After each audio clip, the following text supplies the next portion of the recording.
It all started off as a Vulcan-financed trip in search of perfect waves like any other, with surfers Ozzy Wright, Mitch Colborn, and Noah Dean, along with Nate Leal, Mikey Melaloo, and me on cameras. But it soon unraveled into the most bizarre experience of our lives, and ultimately a mission to rescue Mitch.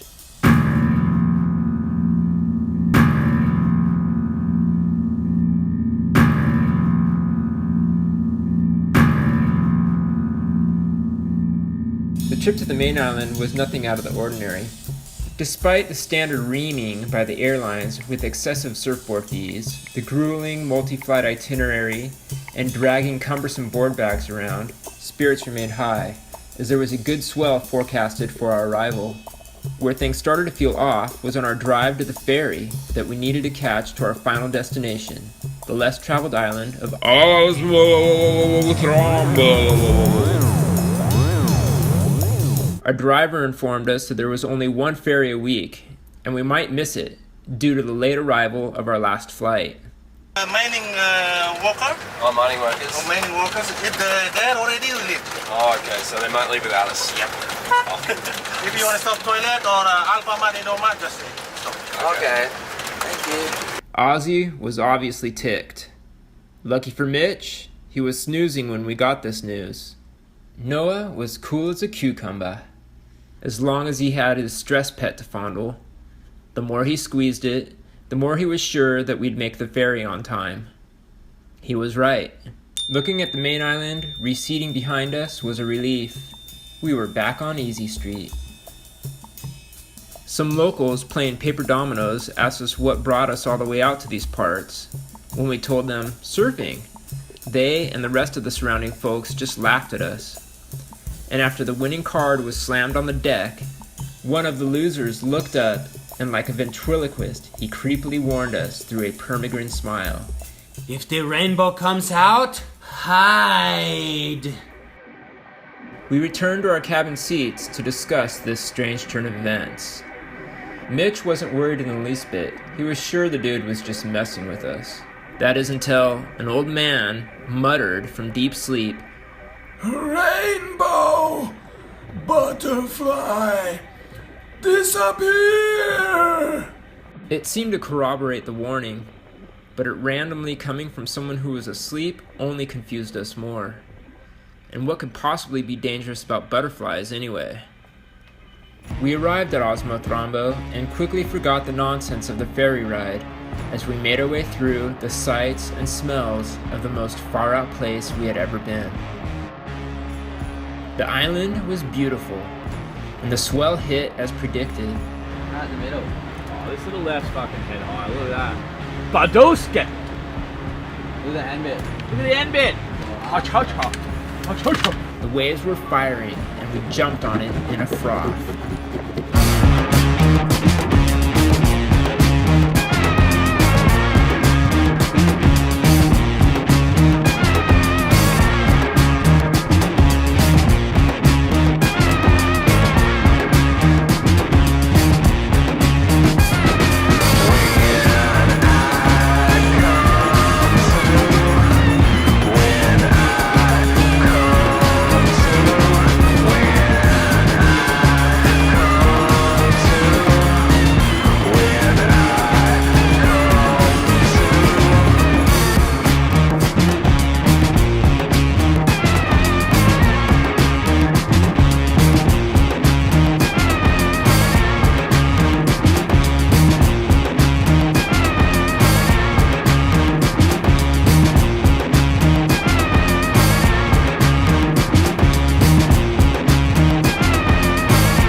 one epic session under our belts, directly after a long sleepless journey, left us starving.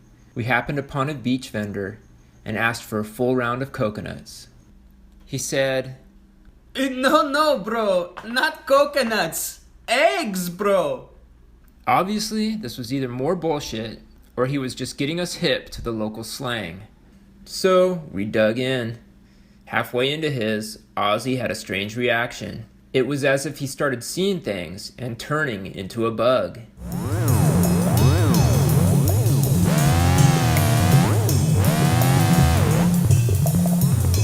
While at first funny and amusing, Ozzy soon became overwhelmed and needed some time alone.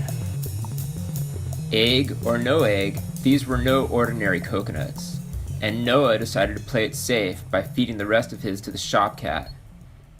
But it seemed to know better. Ozzy's physical reactions subsided, but there was something odd about him from that day forward. It seemed like he knew something we didn't. He was uncommunicative and difficult to keep up with, as he tried leading us somewhere that only he could see on the horizon, yet the closer we got, the more it faded away. He told us it was a wave he heard about, but that started to feel like a ploy just to keep us interested. After walking in circles all day, Mitch and Noah started to lose their patience. Are you fucking serious? No, I'm not serious. Can't that's the point. The mood was tense, and it was hard for all of us to tell how much of this was due to his bad reaction or Ozzy just being Ozzy. But when he started playing his favorite travel companion backwards, and then gave up and asked Noah to play it for the rest of the trip instead, we knew that something was definitely wrong.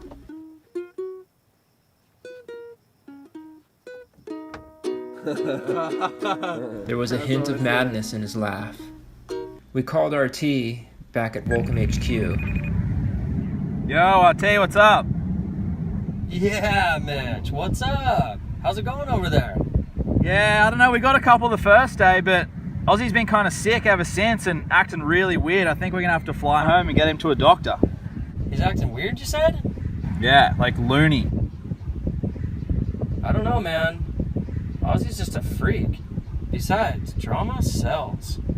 Plus the fact we have too much money invested in this trip to pull out now. I'd say sack up and just document whatever happens. Alright, we'll give it a go. Just do your best and let's get some clips. Okay. Right ons. Peace out, RT. Laters. Yeah. What a dick. Oh well, the fact was, we had a job to do, and the swell was still running, so we stopped Ozzy's wild goose chase and went back to the wave we had scored the first day. Well, it's fucked, but we're going out. It looks so cookie, eh? As soon as the boys paddled out, it started to rain, but we didn't think anything of it. Mitch caught the first wave, and before he could even make it out of a 3-second tube, the sky cleared in an instant, and Noah yelled, Fellas? Rainbow! Suddenly, everything was fucked. The boys couldn't stay on their boards for shit.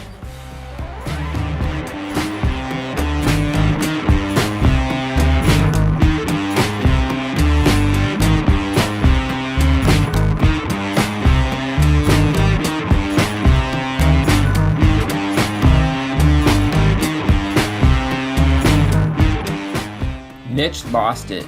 The more he fell, the bigger he went.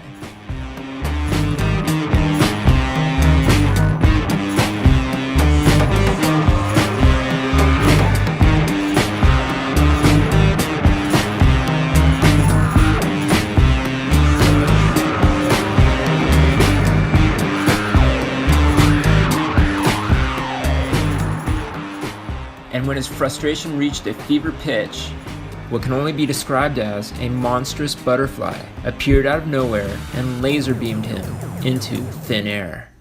The water went still, not just stagnant, more like frozen in time. Back on land, Noah was freaking out. When he calmed down, he tried to comfort himself by befriending the local beach mutt. Hello, you little flea bag. You little fluebirds. Hello. But it wasn't long before the reality of losing Mitch began to hit him again. It hit him hard, painful even. He fell totally quiet, as if searching for what to do. Ozzy finally broke the silence. When I ate that coconut or egg or whatever it was that started growing that bug inside me, I was pushed out of my body and taken to a place. I remember painting a message that was given to me there. I don't remember what it said, but hopefully it's some sort of clue.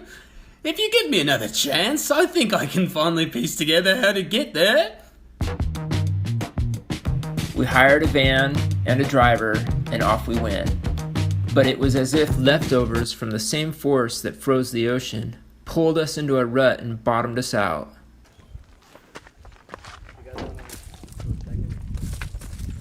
RT will be loving this drone. What? Oh, Noah's fixing it. Sweet. Noah's on it. Don't worry about it.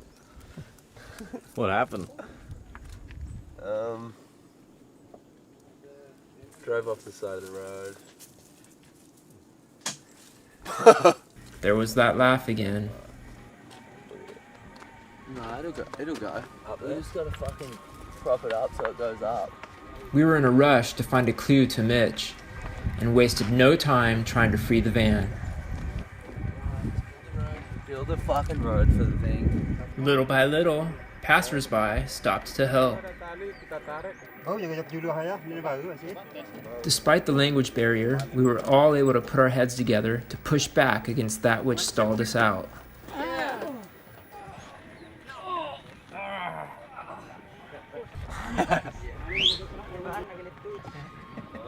Now if we put rocks in front of that wheel, right? I thought there was enough of us to muscle our way out of it. Dude, we can all push and turn the car on. I think we can go.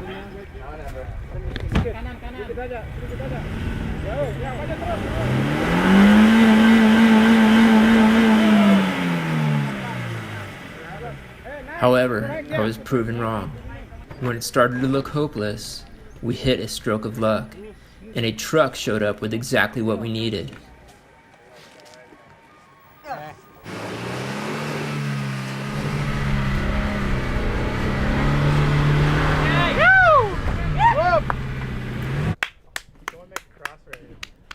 Terima kasih, boys.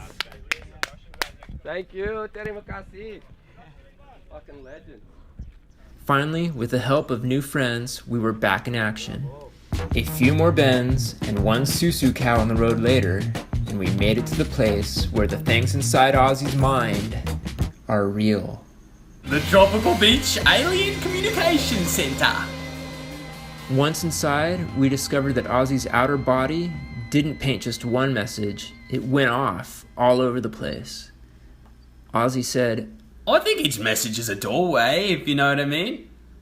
Noah studied them one by one to choose the message most applicable to our situation.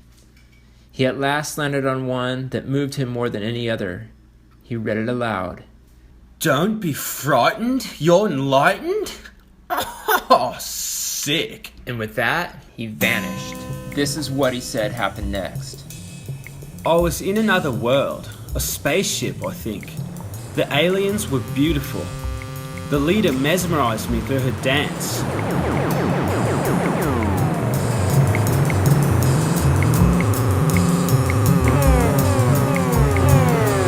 I lost track of time watching her, until two more beauties showed up and led me to what they said was the best wave in the universe.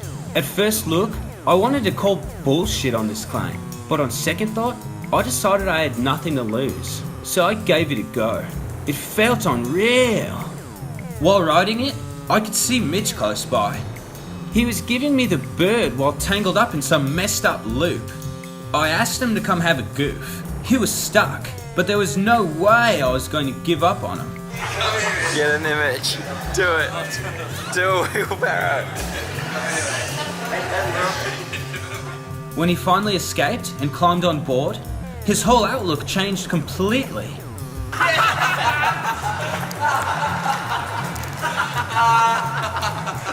Ozzy showed up too, and then zow! We were all back here at the communication center. They returned with the monstrosity tamed. and found themselves all on the same page, telepathically. Thanks, boys. I thought I was going to be trapped in my anger forever. Yeah, man, that's the wave I was trying to take you to all this time. Fucking oath, it freed my mind. Thanks, Ozzy. I'll never doubt you again, mate. Let's give it another go! Redemption session. Redemption session. Shit this way today, Mitch. It'll look better for you.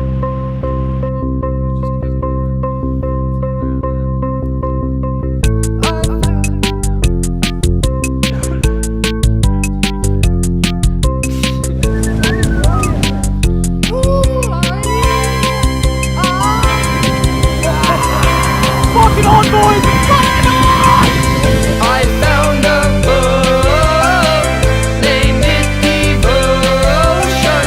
High winds tossed us over into the deep ocean. Lost and frozen, sink too deep. Oh, hang on to our devotion.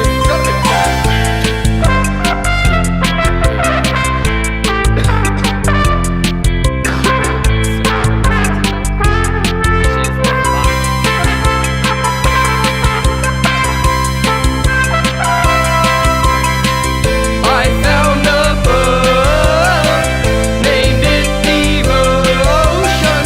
High winds tossed us over into the deep ocean. I would like to think I'd run right before our devotion began to sink, and I would close the door to hide my emotion. So you would see me no more.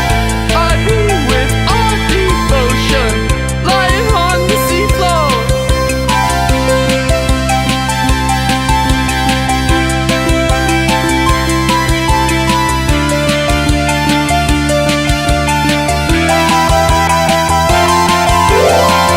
I found a book, named it Devotion. High winds tossed us over into the deep ocean. Lost and frozen, sink too deep. Oh, hang on to our devotion.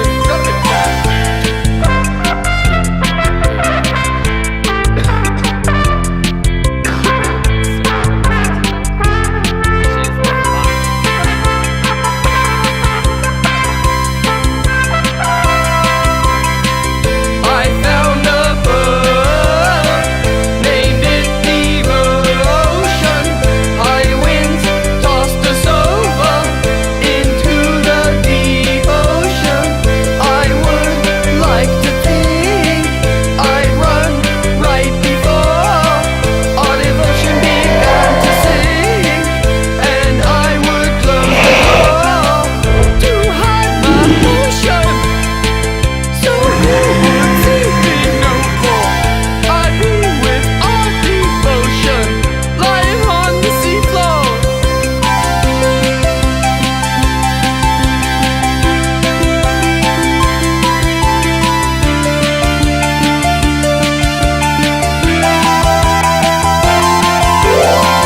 I found a book, named it Devotion.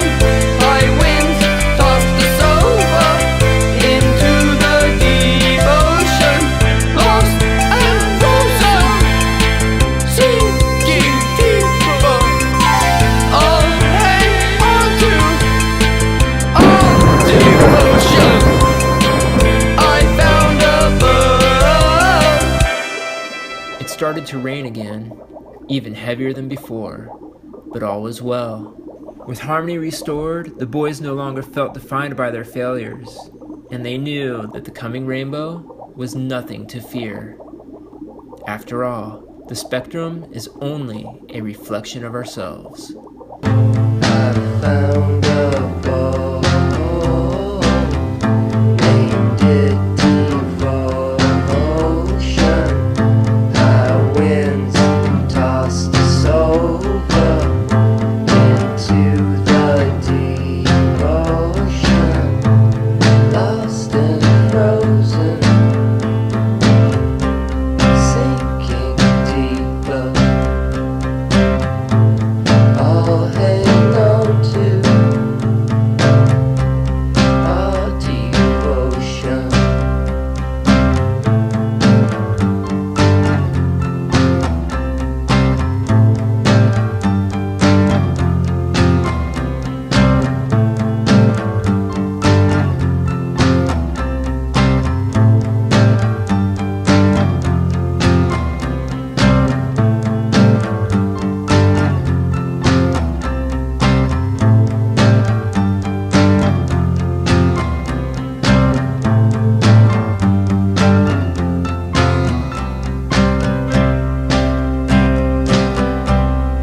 It was actually the best trip of our lives.